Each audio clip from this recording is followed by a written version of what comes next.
nahirapan kaharapin yung bagyo ng araw na yun eh.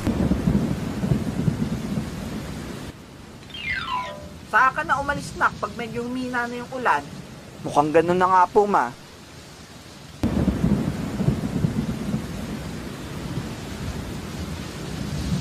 Humina ka na!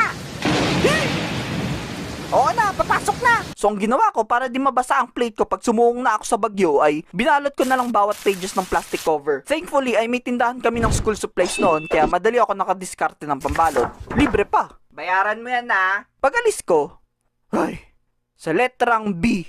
Buiset! Buiset yung bagyo! Di pa ako nakakalayo, basang basa na ako. Suungin ko ba naman yung malakas na ulan at hangin eh? Ay talaga nga namang yung payong ko? Naging aesthetic na lang. At dahil malakas nga ang ulan, sa letrang I, iilan. Iilang mga sasakyan lang ang pumapasada at walang van sa mga yon. Para sa mga bago sa channel na to, taga Cavite kasi ako at yung pinapasokan kong university ng college ay sa Manila pa. So ang kailangan kong sakyan is van, which is rare. Pwede naman ako mag-jeep kaso ang hassle dahil nga bumabagyo. Kung mag-jeep kasi ako, magdadalawang sakay pa ako kumpara sa van na dire-diretso na agad pa university. Mas komportable, mas mabilis, mas malamig, mas mahal. So ang nangyari, inabot ako ng mahigit 1 oras sa paghihintay bago makasakay ng van. Thank you Lord. Kahit basang-basa na ako bago pa man makarating ng university, wala na akong pake. Ang importante, makapagpasa ako ng plate at magkaroon ng baon. Ngayon, nung bumabiyahe na ako, palakas ng palakas palalo yung ulan hanggang sa ito na nga ang kinatatakutan ko.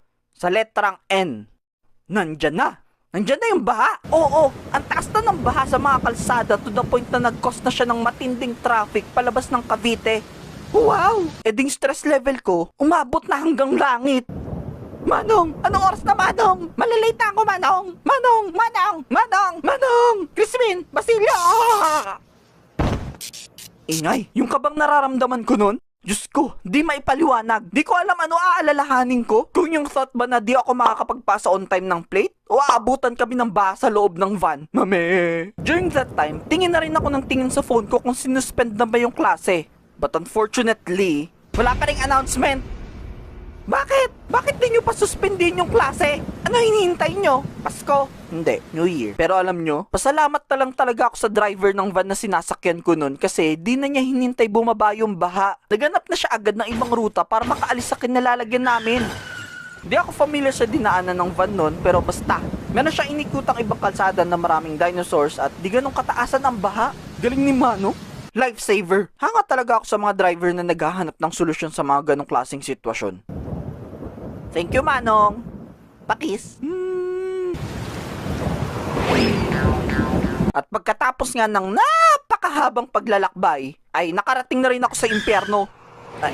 I mean, university. Basta, umabot ng 3 hours 10 minutes yung biyahe. Oo, tandang-tanda ko eksakto dahil isa yun sa core memory ko. Nakaka-stress eh. Pero syempre, kundi dahil kay Manong driver, baka umabot pa kami ng 3 hours 11 minutes. Pagdating ko, nakita kong ang daming estudyante sa may gate, nagkukupulan sila at ang iingay. Hindi ako naman, nagtanong-tanong ano meron.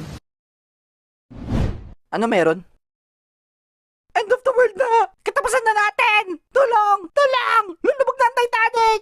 Jack! Rose! Iligtas niyo ako! Iceberg! Ah! Ano meron? Suspended na raw yung klase.